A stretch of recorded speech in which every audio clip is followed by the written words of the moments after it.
Board meeting. I'd like to call the meeting to order at 6:31 at this point.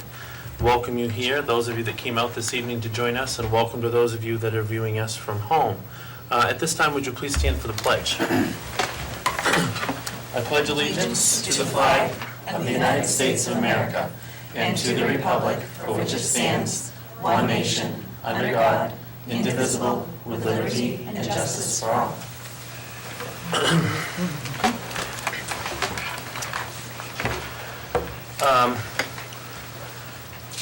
So later on, under new business, we have a recognition that we were going to do a little later, but I think seeing that it's a school night and the person we're going to recognize is a third grader, correct?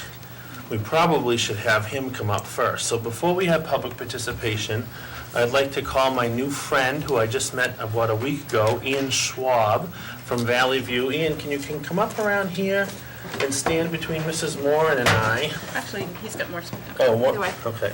Centered this way. And we put, you can stand right here, buddy. Okay. And so we put the microphone here because some people are listening from home. So Ian was asked to design an Easter egg, as many students were, from all over the country and all over the state of New Hampshire. And Ian's Easter egg was selected to be on the White House lawn. Is that correct? Yes. Yes. And so his was the only Easter egg from New Hampshire that got to be on the White House lawn from Valley View Community School. So we'd like to give Ian a round of applause. We have a certificate, but Ms. Vaughn's going to bring it up to school because we don't have it here tonight that we're going to present to you. But tell us a little bit, if you would, about your Easter egg and how you came up with the idea. Okay, so I put the old man on the mountain in one place because why not? Why not? And then I decided that I should put some grass and then the birch tree for the state tree, and then I put the waterfall there in the corner, so there's something there. And then Does that look familiar right there? yes. That's it. Okay, so we'll have Miss Moran hold it up, maybe when we can have Mr. Shagnon will zoom in on it. So that's those people that are watching at home, that's your Easter egg, and it really came out fantastic, didn't it? And so what did you think when you heard that yours was selected and was going to be on the White House lawn in Washington, D.C.? I was just like, what? That's how I was like. When Mr. Frieda told us, I said, what? I got to meet this guy. How's... Yeah, go ahead. I was just like,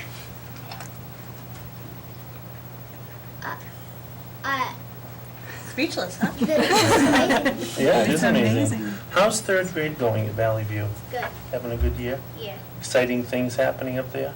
yeah. Good. We're glad to hear it. Is there anything else that you want to tell us about your Easter egg or anything else at Valley View? Not really. Not really? Okay. Well, there's Mom and Dad. I'm sure they're very proud. Paige and John. What did you think when Ian's egg got selected? Surprise, amazing. It's a nice recognition. It really is. Very, very cool. So if Mr. Frieda will take a picture, because I think we're going to put this in the puddle dock, or did you already? It is already published, but. Oh, you already put it in the puddle dock. Okay, But that's if you fine. get a picture, we I can can put get it a on picture now. on the website. Okay, yeah. Maybe hold up your... You can hold up your egg. Hold it up so that he can see it. Do we need And to we're move the really happy that microphones? you came to our meeting tonight. You've never, he didn't know what the school board was. I had to explain it to him, which is a good thing.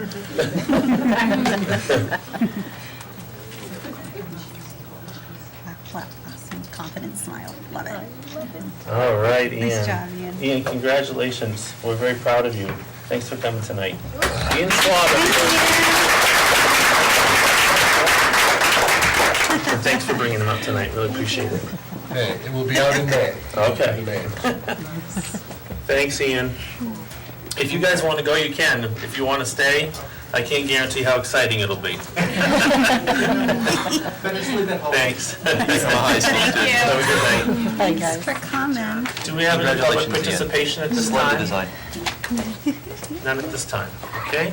We'll go to approval of minutes, starting with minutes of April 2nd, 2018, public session.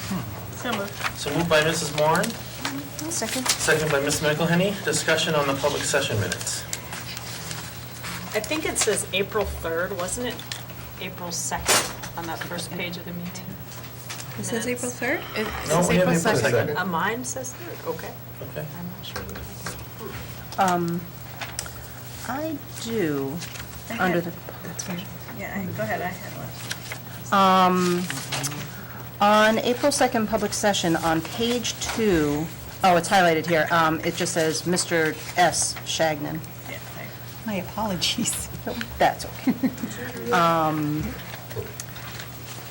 And then on page 3, I had, in the second paragraph, the last line, where it says, who have worked on the school resource officer, which doesn't sound right.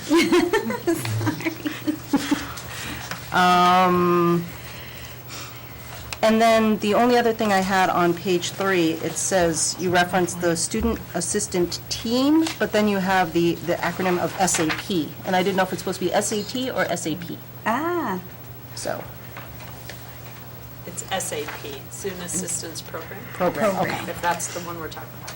On page 7, Yes, we thank need a second on my motion to remove the paraeducator position. thank you. Yep, I'll reference my notes.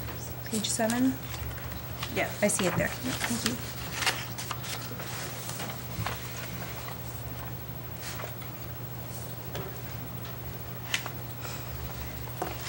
Anything else from the public minutes? Okay. With those corrections, all those in favor? Aye. Minutes of April 2nd, 2018, non-public session 1. So moved. So moved by Ms. McElhenney, second by Mrs. Moran. Oh, wait, I non-public have that. session 1? I don't have that, Non-public actually. session 2 is the one that you have. You Two. don't have one yet. Oh, we don't One is have one here yet. and in print, just in case there was going to be a motion to seal these. This is only in print, not digital, on the share drive. Okay. If We you want have to copies entertain of that one those, later. though? No, she brought I them just here brought them. tonight. Oh, just- I I You wanna think table those that one? should be tabled and perhaps discussed in non-public. Motion A by to Mrs. table. Moran to table, second by Ms. McElhenney. All those in favor? Aye. Okay, so we'll go down to non-public session 2. So moved by Mrs. Moran, Second? second by Ms. McElhenney. Discussion on these.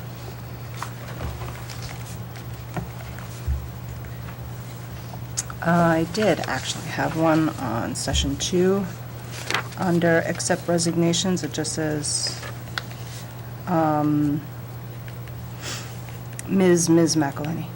But, Yep. that's the only. Thank you. Sure.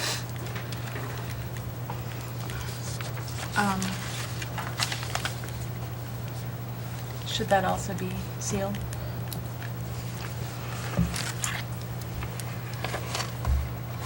Or amended?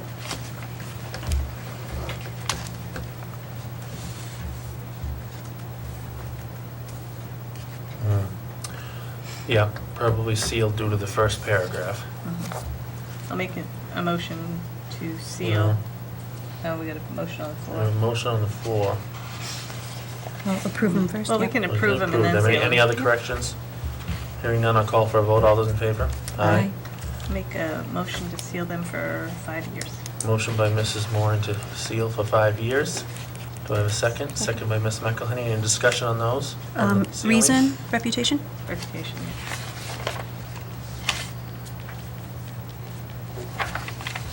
All those in favor? Aye. Aye. Okay. Thank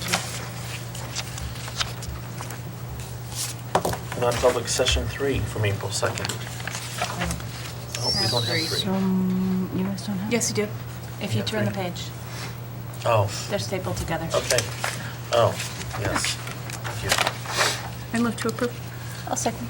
Motion by Mrs. Cardinal to approve, second by Mr. Frieder. I saw his hand. Discussion.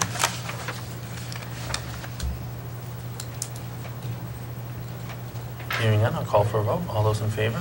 Aye. And so, Mrs. Cardinal is officially relieved of having to do that. Thank you again for filling in while we did not have a record keeper, which is a nice segue. 4 to- on my, sorry. Yeah, I don't have a 4. There's a 4. There's not a 4 on the agenda. Sorry. Okay. Didn't mean to interrupt. Because I there apologize. isn't, well, it's It's 2, not 3, a 4. warrant, yeah. Right. Oh, sorry, 'cause she had 3 copies. Yeah. Oh. Okay. Okay, let's take a motion on that, on 4. So moved. So moved by Mrs. Moran, second by Mr. Frieda. Discussion? Hearing none, I'll call for a vote. All those in favor? Aye. So once again, thank you to Mrs. Cardinal for filling in for quite a long time here while we've been without a minute keeper, but we have a very experienced minute keeper joining our team, Sherry Gazer, am I saying it right? Gazer, who many of you may know as Sherry Sullivan, who grew up around here. Class of what? 76. 76. So welcome aboard. We're very, very happy to have you. If there's anything as you take the minutes that you need from us, everyone has their own style of taking minutes, but I've seen you going fast and furious over there, so we're doing everything okay? Yeah, I may ask if I can't hear a second or Sure. something like that, I may ask. Sure, yeah, absolutely. Thanks for joining us, appreciate it. Welcome. All right. Down to reports, principals' reports. Report tonight, huh? Valley View has a curriculum fair. Oh, I saw so- the cars, yeah. yeah. Ms. Richardson. I'll say good morning. Good evening. Good evening. So we have, I'm just going to touch on my usual kind of stuff, and then I have a few things to spotlight tonight. So we're using our data meetings to look at New Hampshire SAS scheduling, and once we have everybody sort of scheduled through that, that's the new Smarter Balance assessment, and looking at accommodations for students and also finding individual testing areas, which is always a good time. We're also going to be talking about planning our STAR assessment, so it'll be our 3rd benchmark for the year. And we'll be able to give you some good data for that as we get towards the beginning of June. We're wrapping up our intensive Understanding by Design work with the consultant we've been using this year, Andrea Reed. She's coming one more time on this Thursday after school. If we don't get enough people, we'll bump that date for after vacation. We're also going to be pulling in some project-based learning as we talk about moving towards next year of all the Understanding by Design work that we've been doing and moving towards that. Our behavior management, we had a really intensive anxiety presentation on the workshop day on the 30th. For teachers, we looked at anxiety of students, looking at our own anxieties of ourselves and how we as adults can feed off of the kids and then vice versa. And I think everyone went away with some really good tools. So we have a lot of really exciting things happening at Henry Wilson. We have our curriculum night this Thursday at 5 p.m. We invite anyone listening if you want to stop by and check us out. We'd love to have you. And we have a restaurant theme. Ms. Gould has been working really hard to organize that. We will have actual food.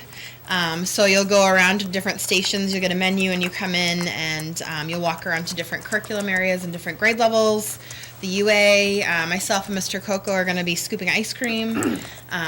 There's going to be a little menu you can stamp, and kids, if they get all their stamps, can earn a prize. There'll just be some good information and just a fun night.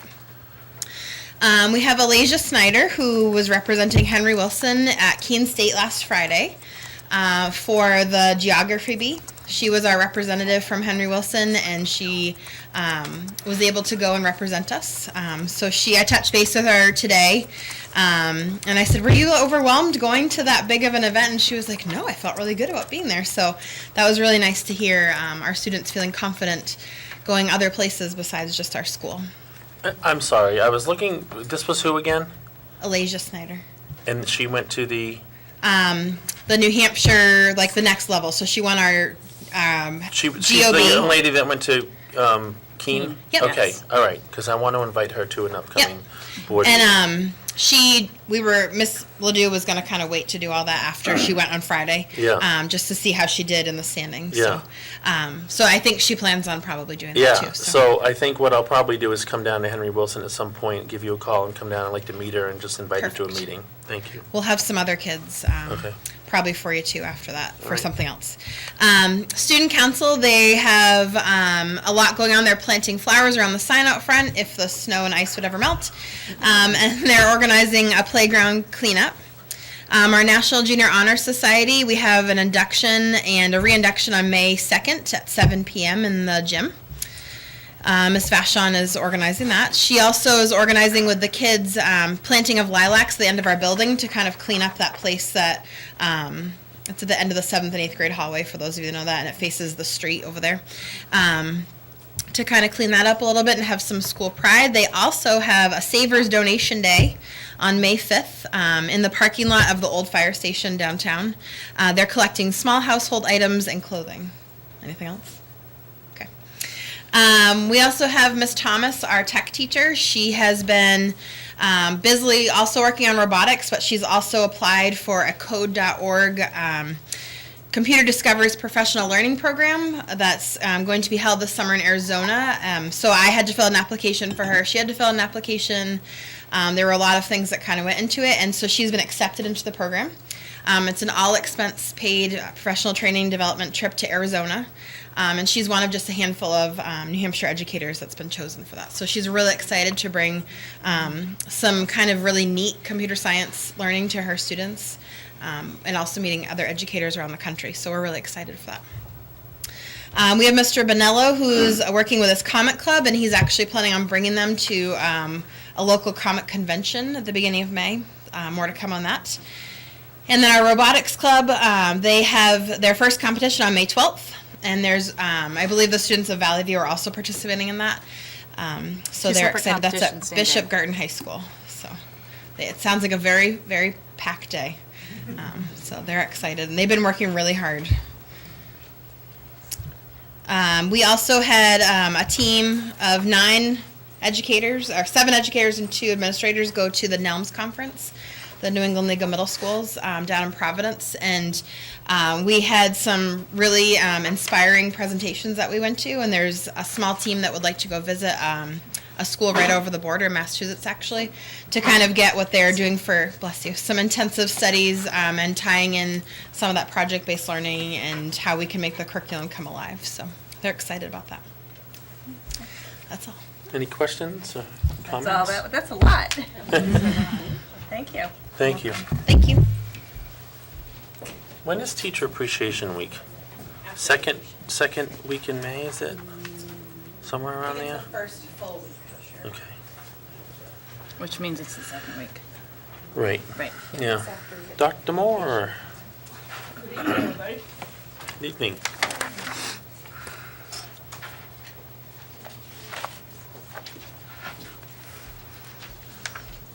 So I'm only going to stay here for about 10 seconds. Okay? And I'm going to give away my time to a couple other people who are creating opportunities for students. If you've been tracking societal developments, you'll realize that we're probably well within our 4th industrial revolution. And that industrial revolution is a blurring of the lines between the physical, the digital, and the biological spheres. An opportunity has come towards us. It's been groundbreaking in its infancy for the last couple of years, but we're able to jump in now just a little bit ahead of Plymouth State in their ability to join the process, but we're working with a group out of southern New Hampshire. Mary Ann is making contact with that department. I'm going to let her speak a little bit more about the scientific, biological, biotechnology opportunities for students, and Jane will be able to lend her voice to what it means for an extended learning opportunity for our students. Thank you. So it's not as if you guys were all in class, but I do have information you can leaf through as we start to talk. I don't have enough for every individual, but there, now because if I I think I have it here so that we can do this so everyone gets. I'll share down here, go ahead that way. Okay, well then I have a big copy here. And maybe, Our note taker? Yes. okay, there, We can give her. okay, good. And, Are you good? Do you guys, maybe you can pass it around to their, maybe if they get that last copy, that'll work. Okay. So this is actually an international project. It's the Chytrid Fungus Research Project, and it started in Tasmania and Australia in the 70s and 80s when there was a massive die-off of frogs or amphibians.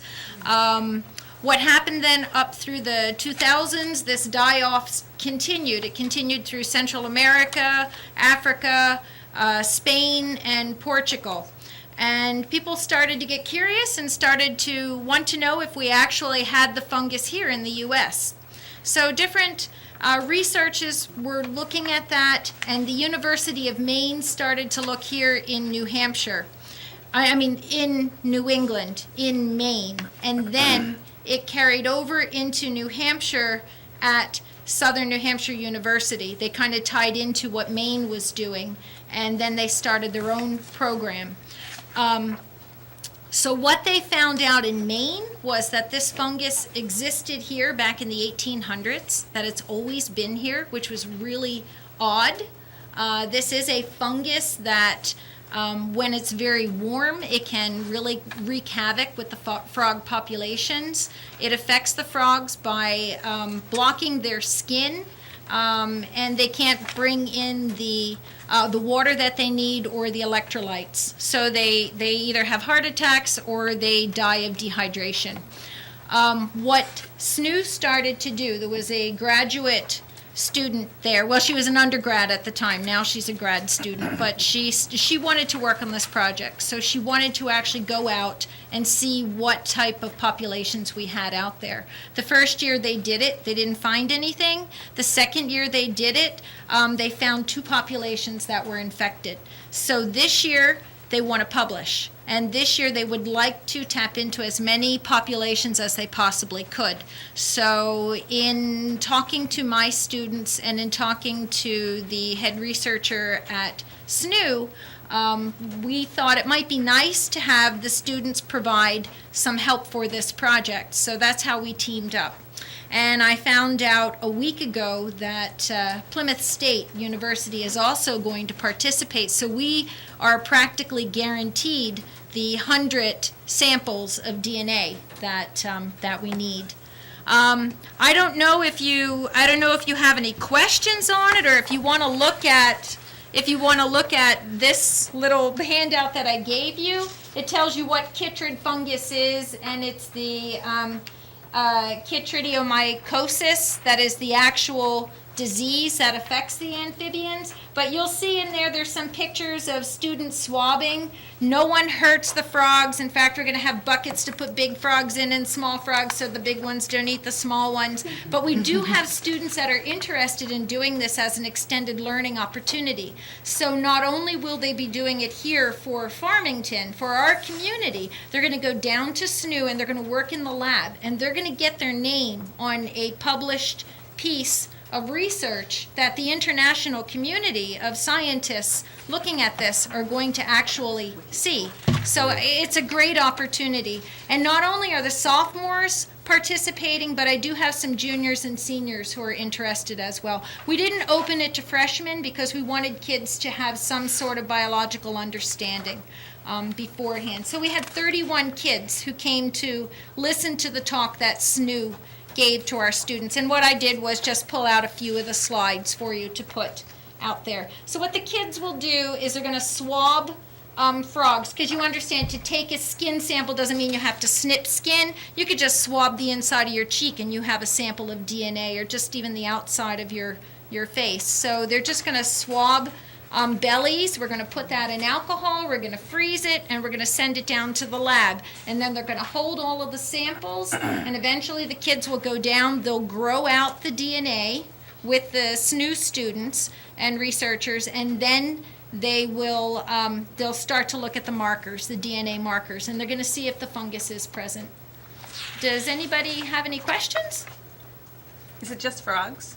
Well, it's, no, it's a variety of amphibians, but we are testing frogs. That's what we're gonna focus on, because it's the frog populations that have been devastated by this.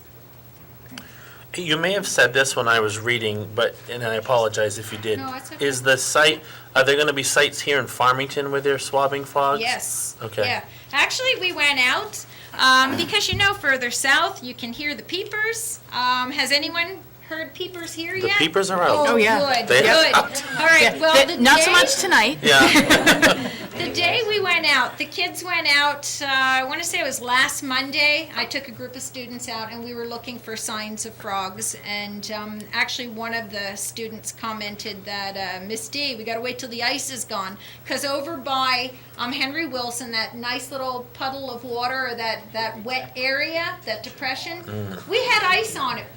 We had ice covering it. So I quickly sent an email back to SNU saying, let's wait and do our swab demo, because they're going to come up and work with us the first time we go out.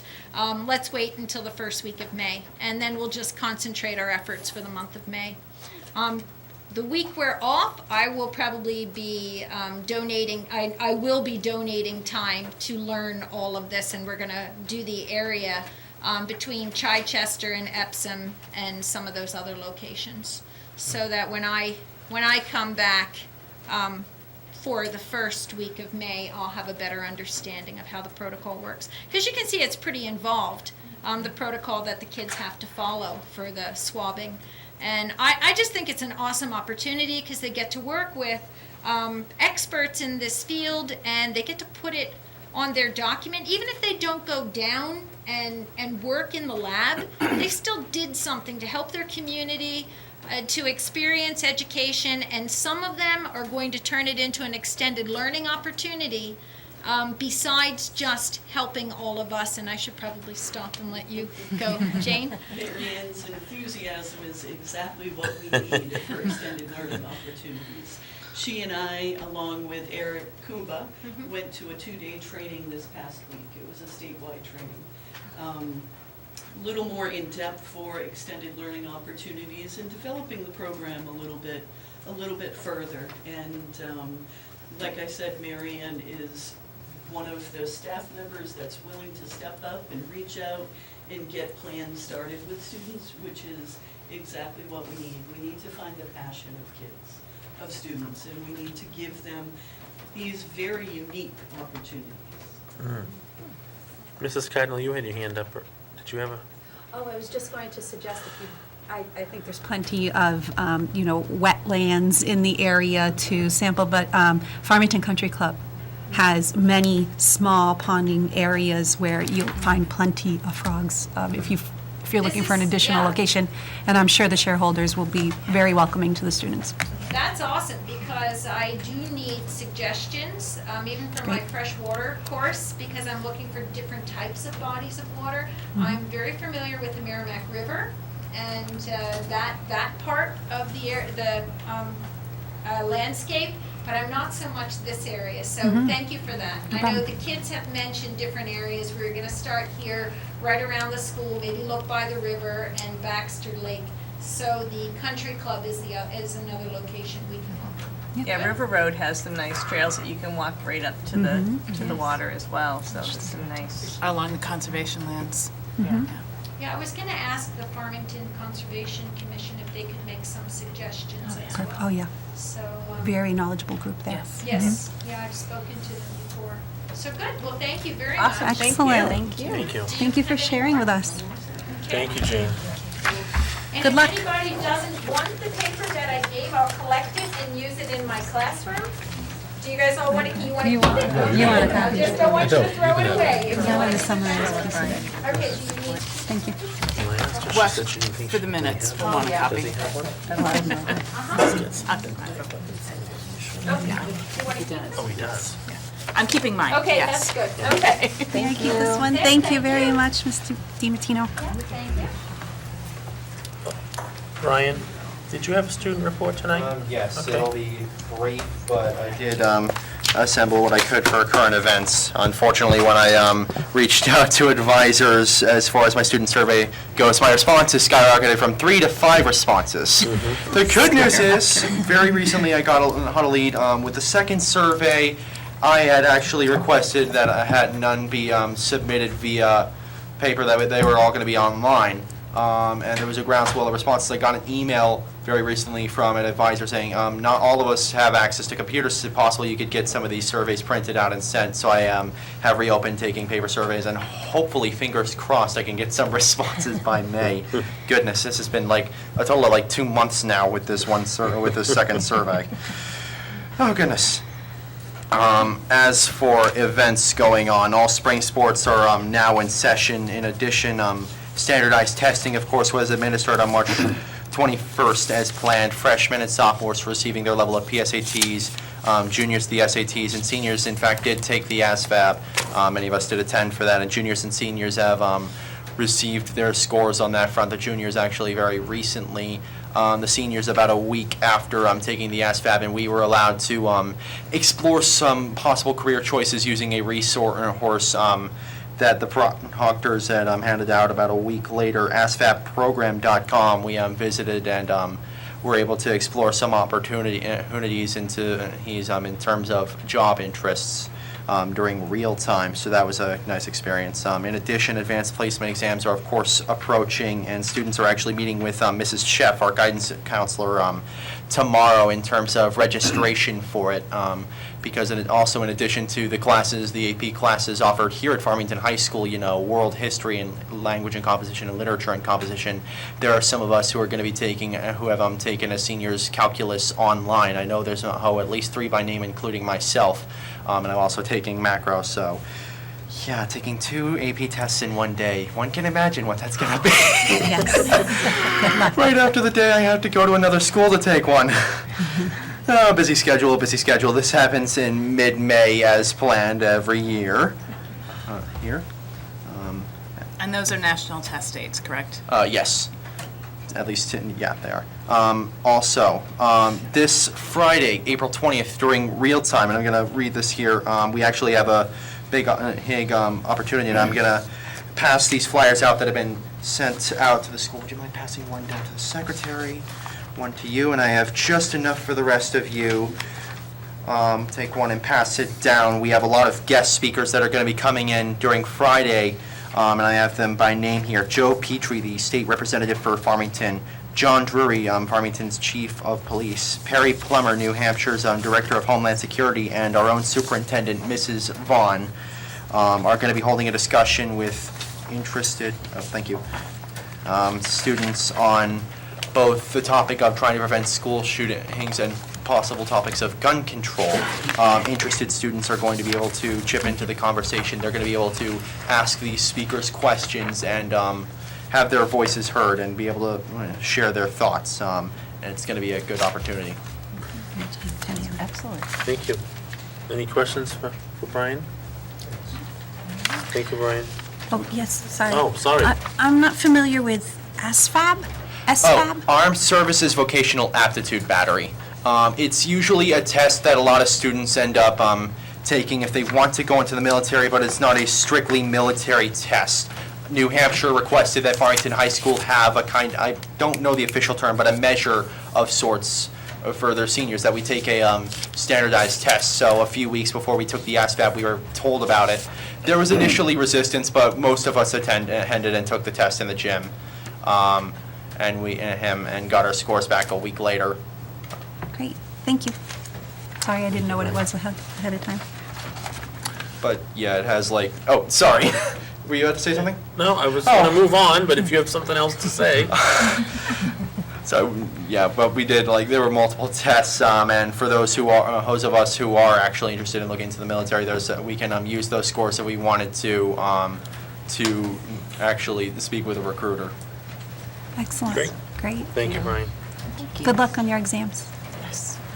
I'll need it. Enjoy your week off studying. Yeah, I'm going to Florida, so it's been a year in the making, finally ready to go back. Oh, that's right, the senior trip. Oh, actually, I'm not talking about that. Oh, you're not? Oh. When I said I'm going to Florida, I mean just a family trip Oh, over okay. this coming vacation, but we are going to be going to Florida this May as well. Okay, so you'll be down there a couple times. Sorry to have caused confusion That's there. okay, that's okay. All right, acceptance of the music grant from New Hampshire Charitable Foundation.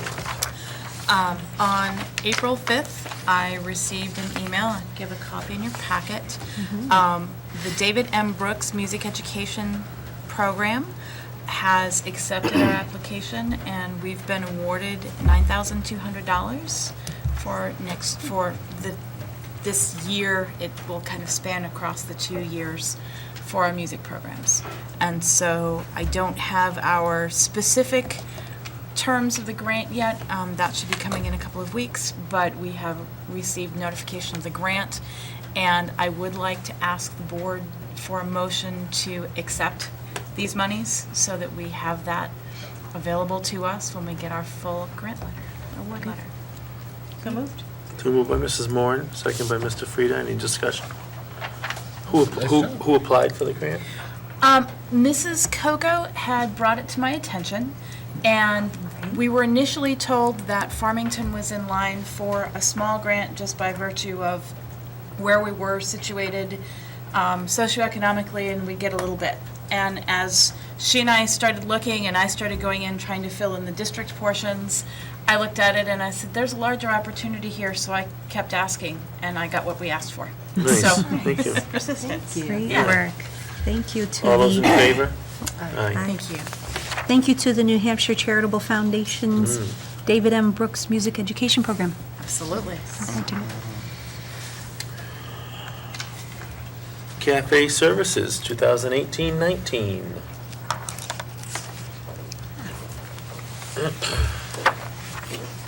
Good evening. Again, my name is Chris Farrow. I'm the Director of Operations for Fresh Fix Cafe. And Kara Green, the district manager. And we wanted to just come and answer any questions you may have about next year's proposed budget. Overall, the feedback we've been getting on the program is very positive. We are still working to implement some programs we had hoped to implement by the beginning of the year. Those are starting to come into fruition. And actually, you want to talk about a couple of those in terms of breakfast after the bell and Yep. some of that other stuff? Yep, so the after-school stack program is running well, and it took a couple. And that's part of FAME. Correct, yep. And then the breakfast after the bell program is going successfully. It took a little time to work out some of the glitches of delivery and who was getting what, but it's been very successful. We've added about 60 breakfasts a day, which is great, because we want kids eating those breakfasts. And that's a program where students, if they've not picked up breakfast before school, but they qualify or they choose to purchase, Yep. can get breakfast during the regular snack break time. We So deliver it gives them an that. Well, opportunity. One school, they pick them up. Yep. And then Yeah. Valley View, that we deliver them to the classrooms with the, They eat during advisory. yep, which is great. So, are there any questions about the budget proposed for next year? Questions from the board? Actually, and the numbers that come forward, the net cost to the district is a little bit lower than we had originally anticipated. So, Didn't we put away 20,000? yes, and actually that will be now just a little over 16 instead of the full 20.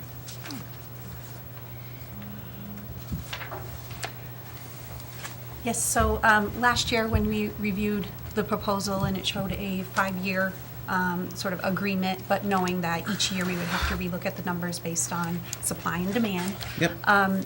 There was a guarantee of just under $9,000 cap in terms of the commitment that the school district would need to make in terms of covering any deficit between income and costs. Yep. And so now you're projecting 25,000. Yes. So I know it was brought to us a couple of meetings ago, so this isn't a surprise to us at this meeting.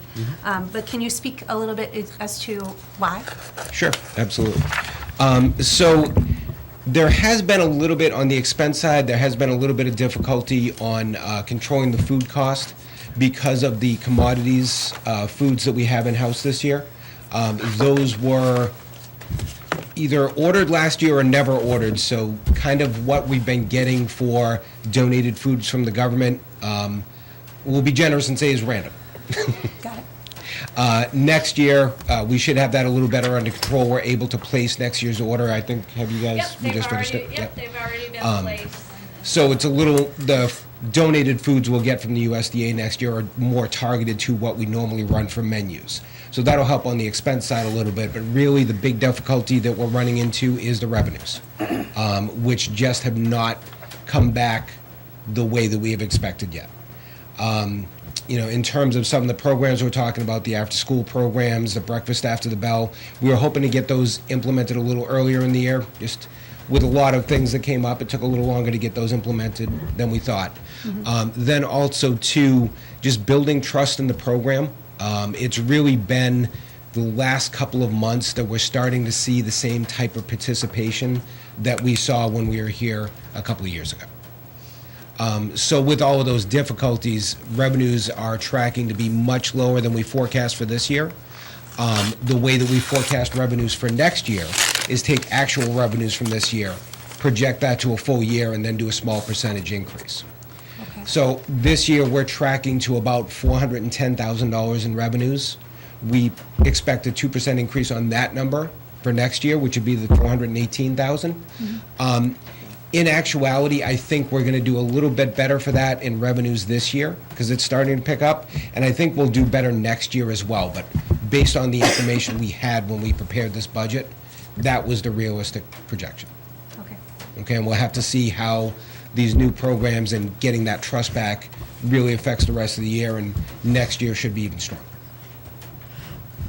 Just one follow-on question. Yep. Your line item here for the income statement for federal and state reimbursements, we've seen a lot of fluctuation in federal and state funding for other items, our academic-related items. Yep.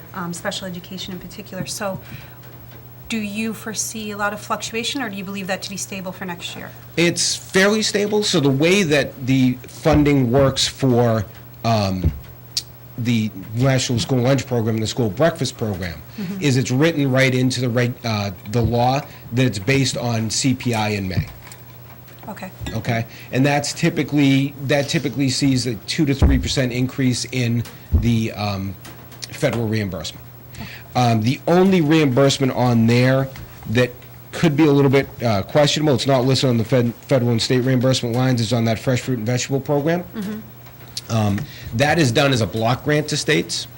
That funding did reduce a little bit this coming year. They also, too, one of the reasons a lot of schools in New Hampshire lost that fresh fruit and vegetable program was because they upped the allocation per student. New Hampshire had been running on $50 per student. The feds forced them to go up to $75 per student. And a lot of school districts that had the fresh fruit and vegetable program grant last year did not get it renewed for this year because of that. Your district, with the demographics, I don't foresee it being a problem of you not getting the program again, but that is always a question. And that's really up to what the feds do. Thank you very much. You're welcome. Appreciate it. Mr. Frida? What's an administrative service fee? So that is the fees that cover the overhead for cafe services as well as the profit for cafe services. Most of that is administrative fee in terms of our salaries, the executive chef who comes out to work with the school district, the registered dietitian who comes out to work with the school district, both in capacities of wellness fairs and that kind of stuff, but also in terms of regulatory compliance, because he also does our administrative reviews with the USDA. The accounting department, HR, all of those type of services are covered within that. And your profit, you said? Yes. How much of that fee is profit? Generally, about 2%. Any other questions?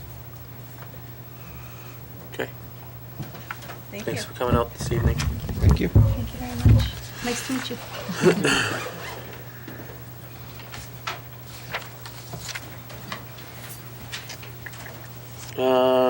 So are we looking for a motion? I think it needs to be approved so that we can proceed with the contract.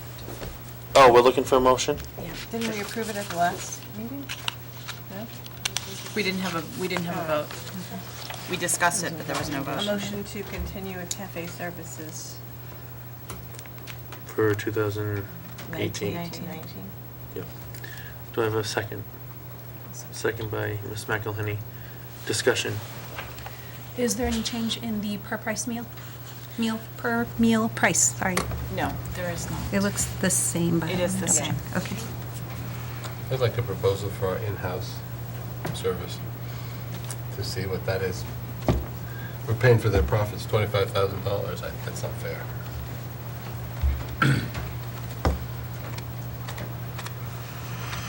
You want that? So for can we this see, year? can we see how this vote goes, or how do you want to, I mean, we've got a motion. I'm always interested in doing it ourselves because we should be paying people and we should be putting our money into supporting students and people, not corporate profits and administrative services. Okay. Any other discussion? All those in favor? Aye. Opposed? Do you want to entertain a motion to look for in the future, to have some sort of proposal looked at for future? We should do it every year. I don't know why we don't, but you need a motion. That's what I'll move. I'll move that we always consider in-house food service. Yeah, I'll second that. Motion and a second to, I guess at this point, for next year. For the 1920 school year?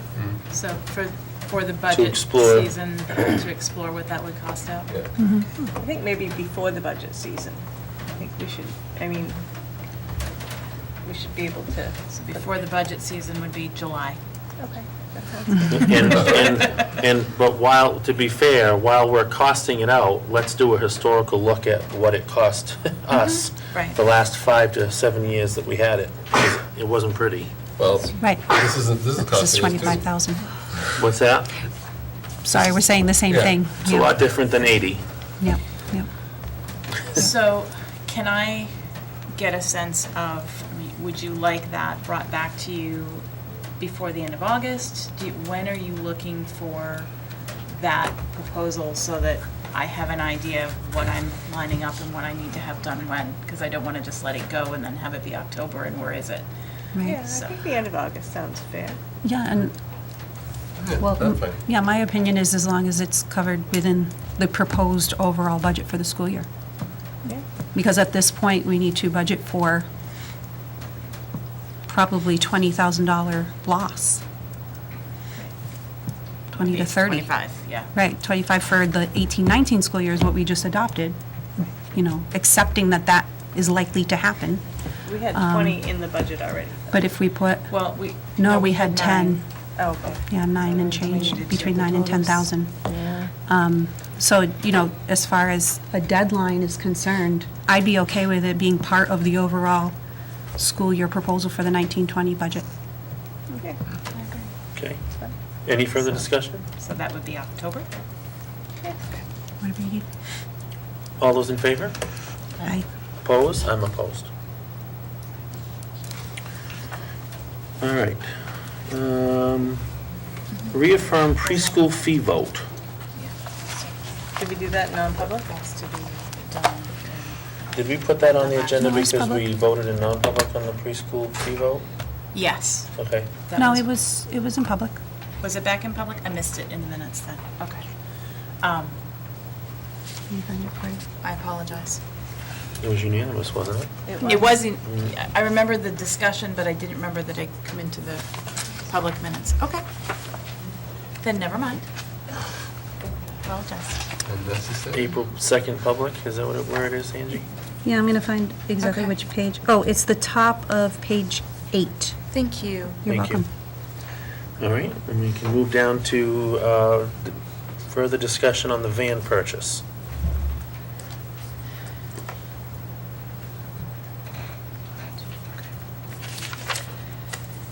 So you have a memorandum in your packet on the van purchase. The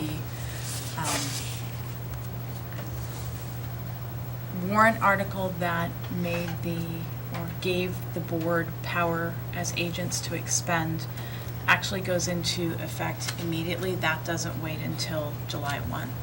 So with that, you had voted on the 2nd to accept which bid, but that bid that then to expend those funds had not been voted, because at that point we were thinking we needed to wait until July 1.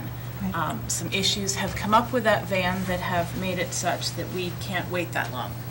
So what I'm looking for is a vote that says we can expend and go forth and do. We do need to have this it's been on the agenda.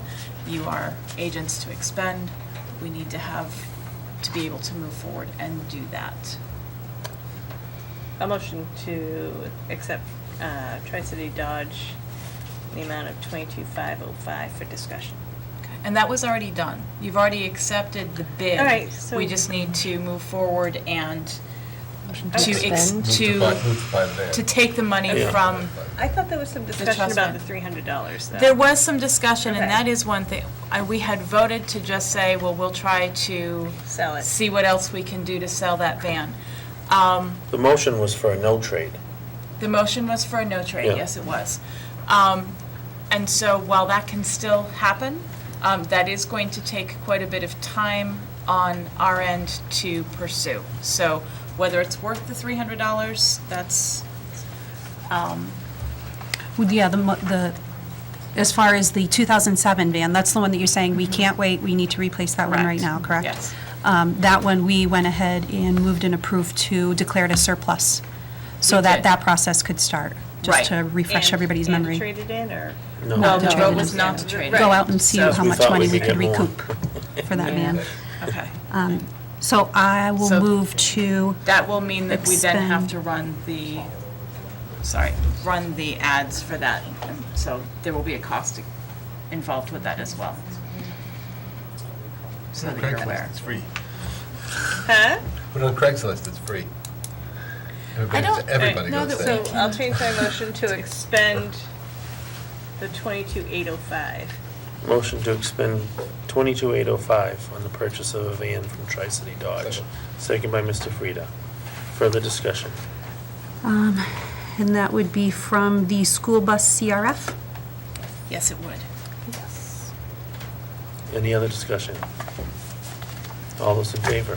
Aye. So that includes the trade. Does not. include Does, trade. that would be 22,505, wouldn't it? I said 22,805. Yeah, she went Okay. 22,805. Okay. Dell laptop bid.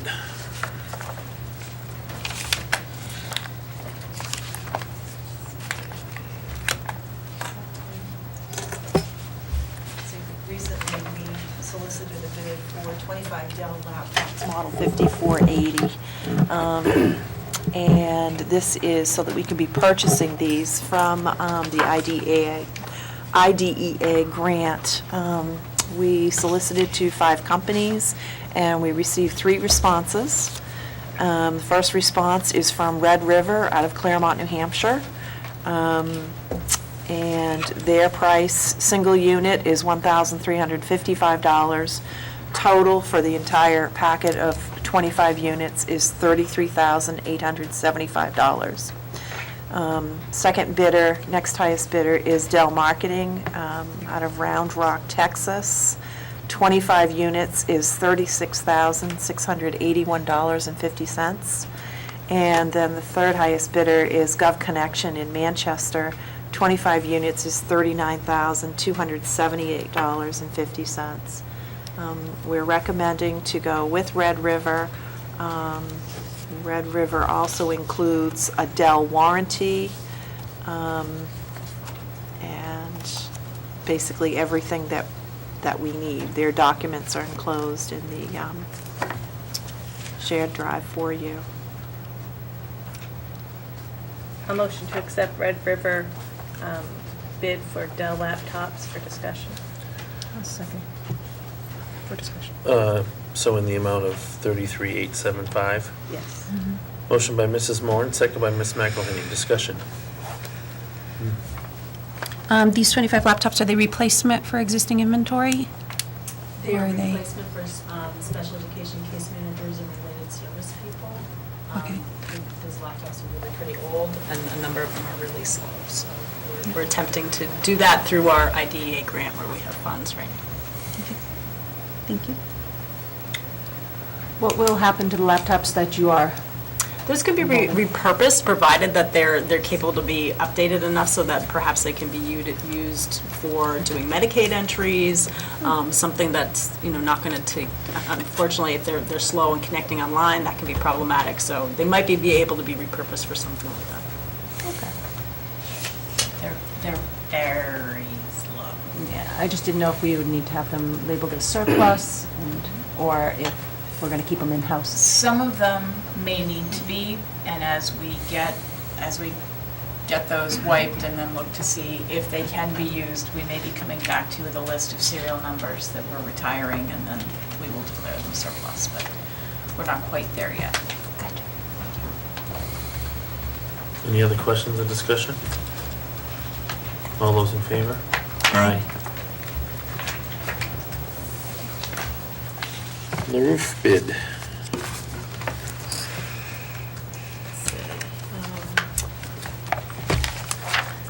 We start with the Henry Wilson roof. Roofing bid first. In your packet is a memo identifying that this was about warrant article number 9 that was passed by the voters. The appropriation for the project is $55,000. We did hold a mandatory pre-bid meeting in which everyone from the public was welcome to attend. 8 roofing companies were in attendance. We've received a total of 3 bids. The first one is from Eagle Rivet from Tewksbury, Massachusetts. The base bid is $48,000. Second is Progressive Roofing out of Haverhill, Massachusetts for $51,200. And the third one is, the name of the company is LGR1 Incorporated out of Newton, New Hampshire, and it's for $65,000. Through a course of a bid meeting, conference call with Mr. Gordon and superintendent, and we did include Tremco in it. We discussed that alternate 1 will no longer need to be part of this bid because they did do some thermal scans, and the insulation is not problematic. The insulation can be reused.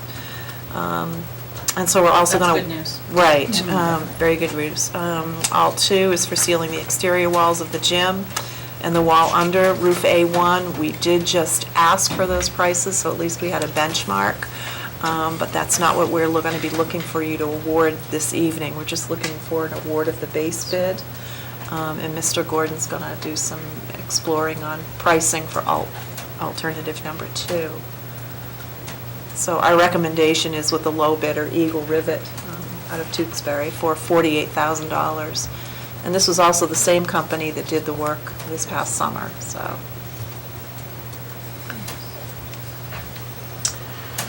I'll make a motion to go with Eagle Rivet for a base bid of $48,000. Motion by Ms. McElhenney, second by Mr. Frieda. Discussion? I just have a question. On Eagle Rivet, alt number 1, they didn't actually have a price bid put in. Is that because, why is that actually? They're not required. Because they're They're not- alternatives, they don't have to. They don't, bid on right. Okay, That's what- I just didn't know if that's it was what an alternate included in their means. base Is- bid, and that's right. why they didn't. Okay. Right.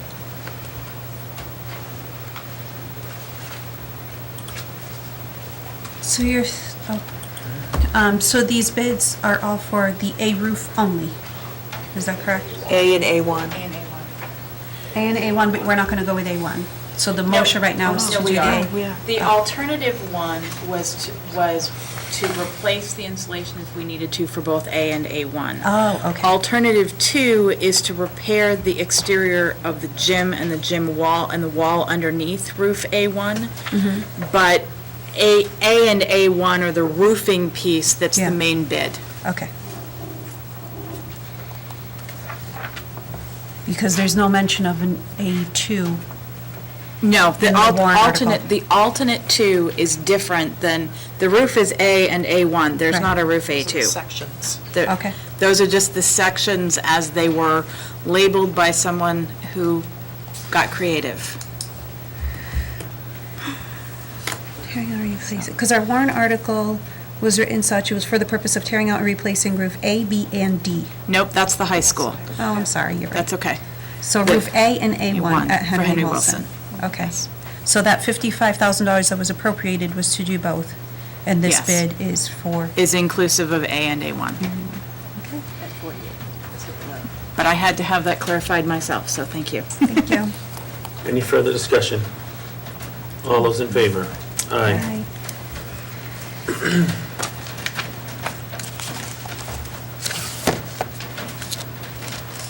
Oh, sorry. We're going to the high school bid now. Now the high school bid, yes. Big one.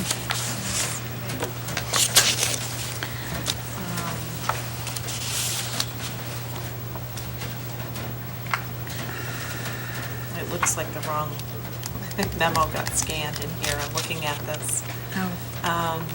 So the high school roofing project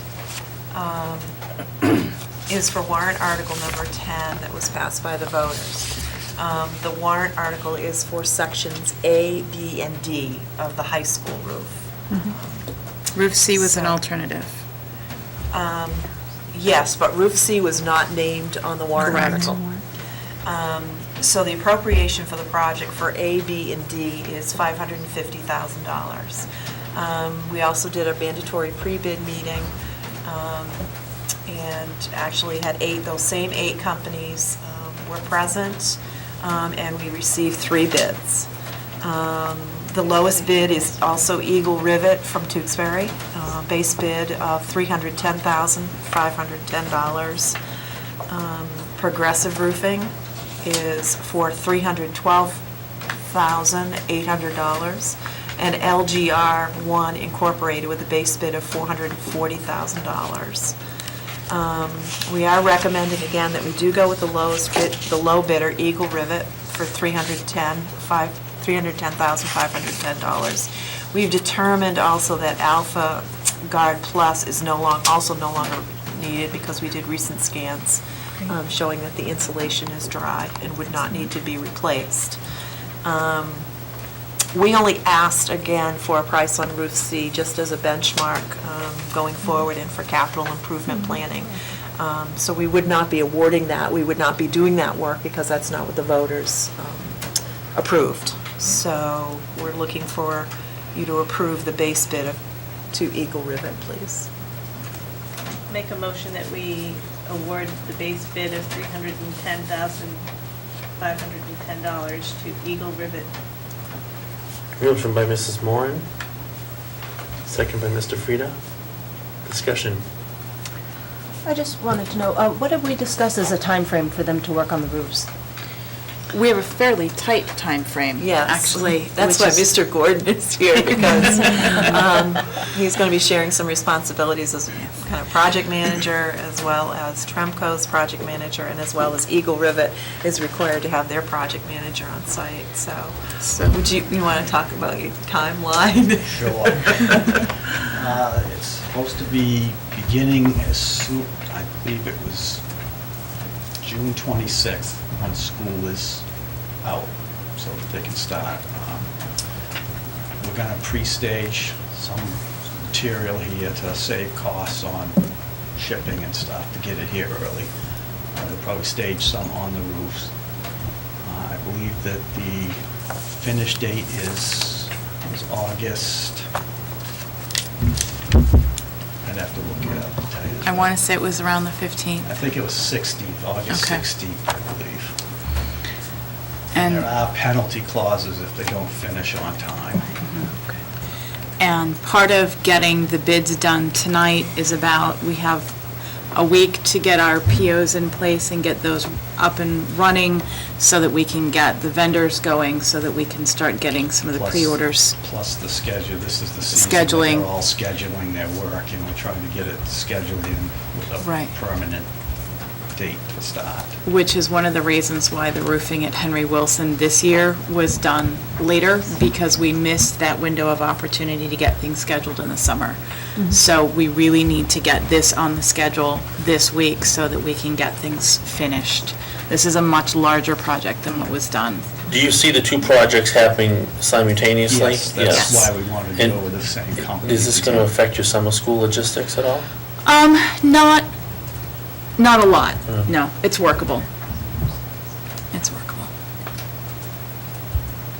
Any other questions for Larry, or? All right, all those in favor? Thank you. Aye. Thank you.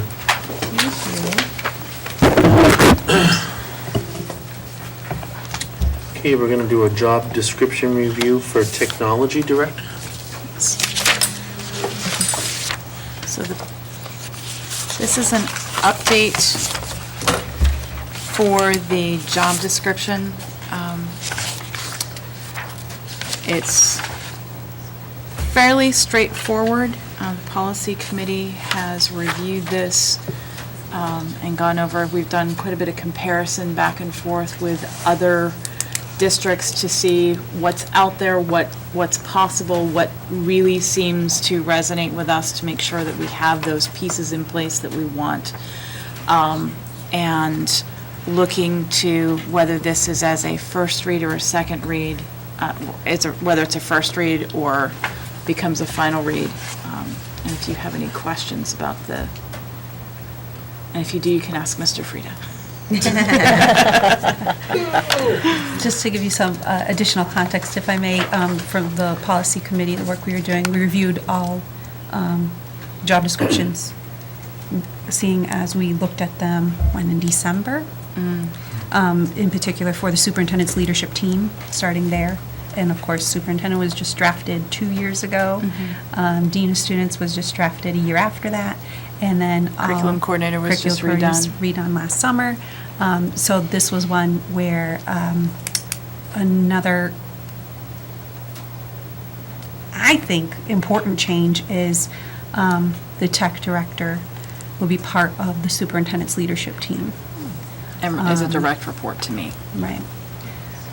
It was not exactly clear, sort of implied that the tech director reported to the business administrator, along with facilities director and busing coordinator. So this job description also pulls that position out and puts it directly on the superintendent's leadership team. A motion to accept as a final read. I'd like to amend, minus the last 2 pages there that are blank. Oh, yes. Change numbers. We're going to give a And we'll add motion to some- Mrs. Moore and a second to Ms. McElhenney. It will be done electronically, so. Okay. Anything else? Any other discussion on this? I just wanted to make a general discussion. I just wanted to thank the policy committee. You guys have really been doing an amazing job sorting through what has to be a daunting task of antiquated policies and just bringing them to our attention and just keeping it moving. I mean, that's been amazing, and I really They appreciate it. just keep coming. Right? It's awesome. I think it's Keep it great. going.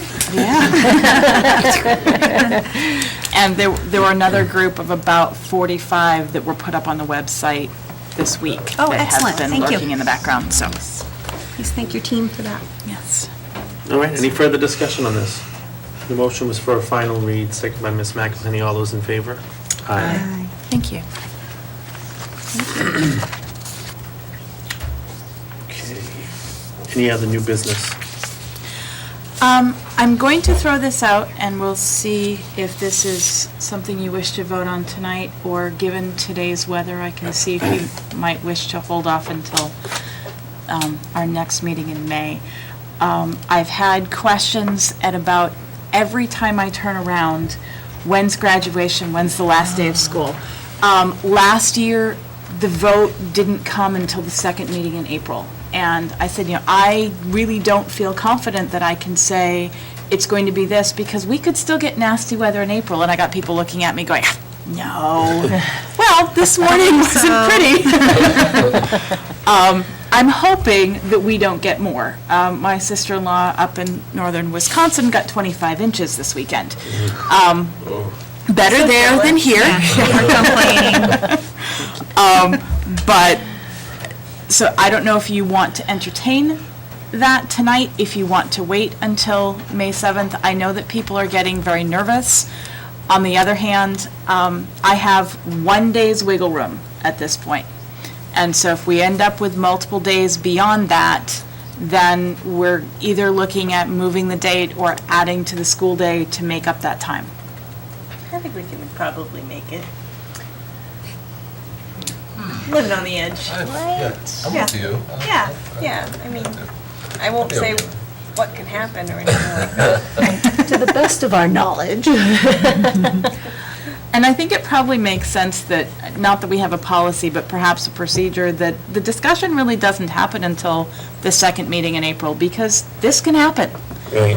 And I've seen 2 feet of snow on April 20th, so, I think Brian has a Yes, having had a lot of conversations with seniors in class meetings, I should just mention, we are all itching for an answer. Our guidance counselors have reassured us, and our advisors have reassured us that it's most likely going to be June 16th. They're 98% sure, but yes, we are itching for an answer. I'm going to move July 17th.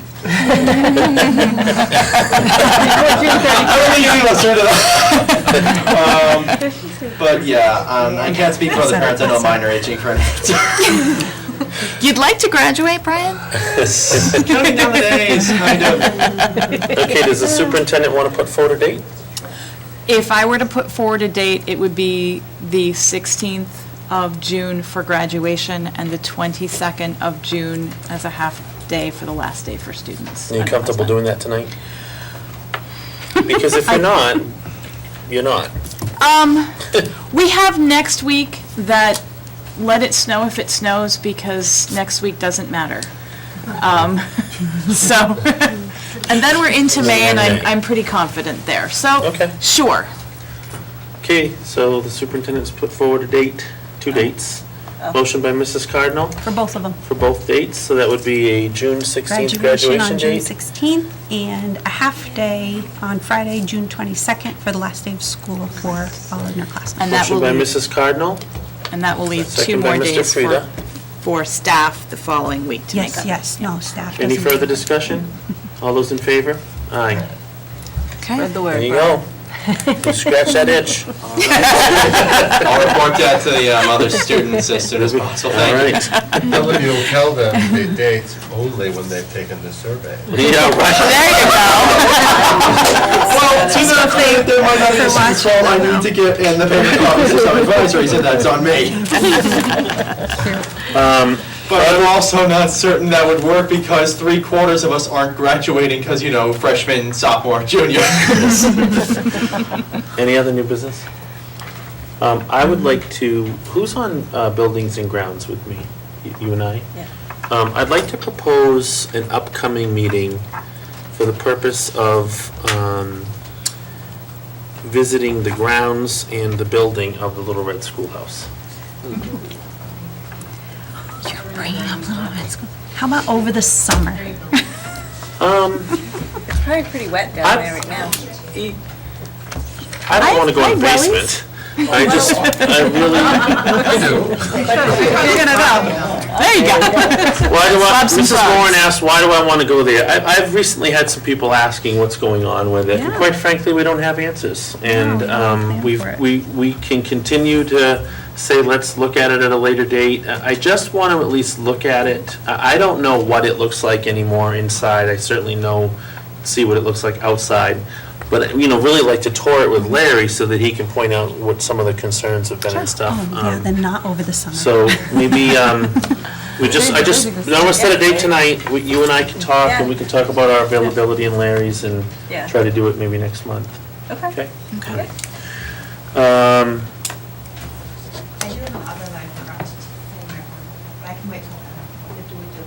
do you want to come over then? Yeah, I'll do like 5 seconds. Yeah. While we're still there under new business.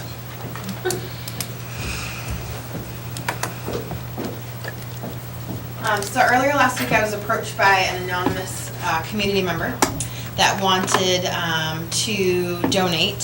She wanted to give me a bank check to be used to pay off student lunch accounts. And so I promised that she would remain anonymous, and all she wanted to do was to give me the $900 check and make sure that it was spread out where it needed to go. So Wow. I've talked to Lauren with Ellen, we're gonna disperse it throughout the 3 buildings and target some lunch accounts. So. Awesome. Wow, what a nice act of generosity. Absolutely. If you're watching, thank you. They did want to remain absolutely anonymous. Yeah. That was one of their 3 requests. So that it would help kids. Can you at least, was there any discussion about why the person's doing it? Any discussion about in memory of a person or any Nope. kind of, no? Her 3 stipulations were that she remain anonymous, that it goes to help kids so that they're not hungry, and that we continue what we're doing here at school. Well, we know it's a she, right? We cut it down to 50%. I'm not sure what the ratio is here in Farmington. Excellent, thank you. That's great news. It's a nice gift. So that's an extremely generous amount of money. Does it fall under our policy, case CD, for accepting donations and gifts? It does, and it's within the amount that I don't have to come to the board for. So, good. yes. Thank you. Thank you for letting us know about Thank you that. for checking. Yes. I did dive for that to double check. All right, let's get into old business. We've got some second read policies here. JFABD. And actually, I believe JFAB, this might be a third read. JCA and JEC. A motion to accept all listed as a final read. Second. A motion by Mrs. Moran to accept the 4 policies on the agenda as a final read, second by Mr. Frieda. Discussion on any of them? Mrs. Cardinal. Mr. Frieda, you brought up at the last meeting about the designation of homeless for students. Did our language cover that concern, or was that an adjustment we needed to make? Oh, the language, The new definition. the new definition, and I did not get that in there, so. I didn't either. Whoops, sorry about that. So do we want to hold out JFABD and accept the other 3 so that we can get that language amended, or? Can we accept them as amended? Yeah, Except with the new language, I'm Except okay with- with that. I can read the amendment if you'd like. Can you, for the record? Yes. If you give me 2 seconds. Mm-hmm. How we doing? Take it back.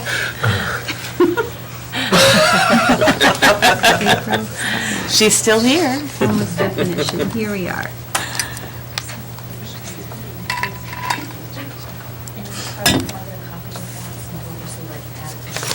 Yes, I will send it instantly. Pass that down.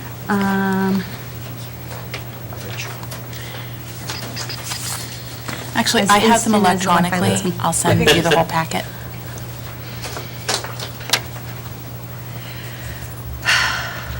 I'm trying to think of the best way to amend.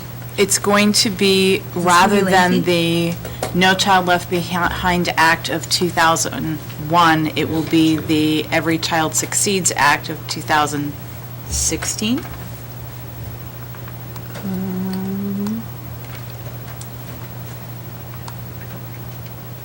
And then instead of those 8 points there, it would be these. The 4 points. 4. The good So news the is it term- makes it shorter. It does make it shorter. So it will include children and youth who are sharing the, I'll send this to you. Children and youth who are sharing the housing of other persons due to loss of housing, economic hardship, or a similar reason. Are living in motels, hotels, trailer parks, or camping grounds due to lack of alternative adequate accommodations, are living in emergency or transitional shelters, or are abandoned in hospitals. B2, children and youth who have a primary nighttime residence that is a public or private place not designed for and ordinarily used as a regular sleeping accommodation for human beings.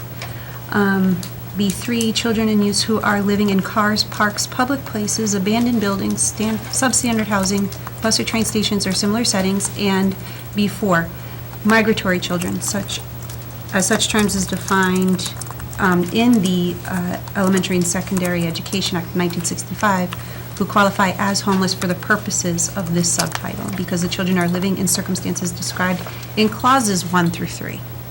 So it's all encompassing. Takes away those 8 points. So we Everybody good have- with that? A motion for a final read for policies JEC, JCA, JFAB, and amended tonight JFABD. Any further discussion? All those in favor? Aye. Thank you. Thank you. Thank you very much. Great job on policies, right? Sorry, I forgot. I'm so excited. Superintendent Vaughn asked to put this on the confirmation of position from Article 14 when we had conversations. That's the petition warrant article that passed this year on the warrant. I guess we're going to have discussion on whether or not we feel like we need to take a vote on that. Do you want me to speak to what? Yeah, go I put on ahead. there? We had the presentation on the 2nd around the petition warrant article and the value of those positions that were addressed in that article. The board did reiterate that it was advisory and they were taking it under advisement. There was no motion or vote, though, that said what they were doing under advisement. And while there was no vote taken to cut the positions, there was also no affirmation that those positions would be kept. And so I've had a few people approach me over the last week or two saying, so what happened with that, and are those going away? There was a presentation, but so where's that going?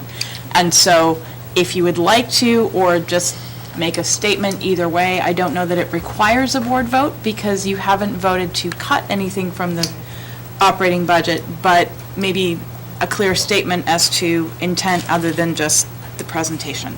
Do you want to make that statement? Well, I guess I would just say for the people interested, we did take it under advisement. Certainly took it under advisement. I've seen other petition warrant articles that have come before the school board that I'm not sure how much advisement was given, but we certainly took a hard look at it and had some serious conversations about the positions. Those positions were not part of any cuts that we made at the last meeting. And at this point, I don't believe we're going to be. But I don't feel we need to really vote on it. I think just, I don't know if anybody else has anything to add, but those positions were not, we did make several cuts as we had to, but those positions were not cut because of the importance and the value that we see in them. The only thing that was curtailed is that a proposed increase for one of those positions, increase in hours, was taken off the table. Yep, But the correct. position itself is still existing. Yep. So I think that's probably enough said. Okay. Okay. Other, couple things from me, if I could.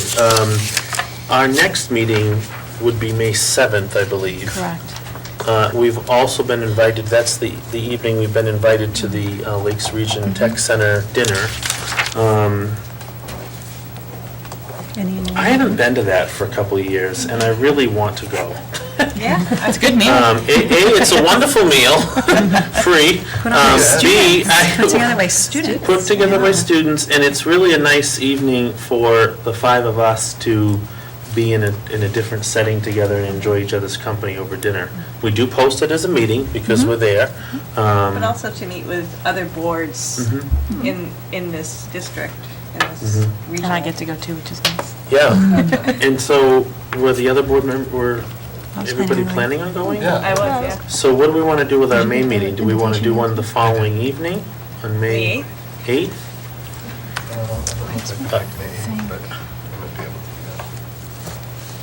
On the calendars. I don't know my calendar.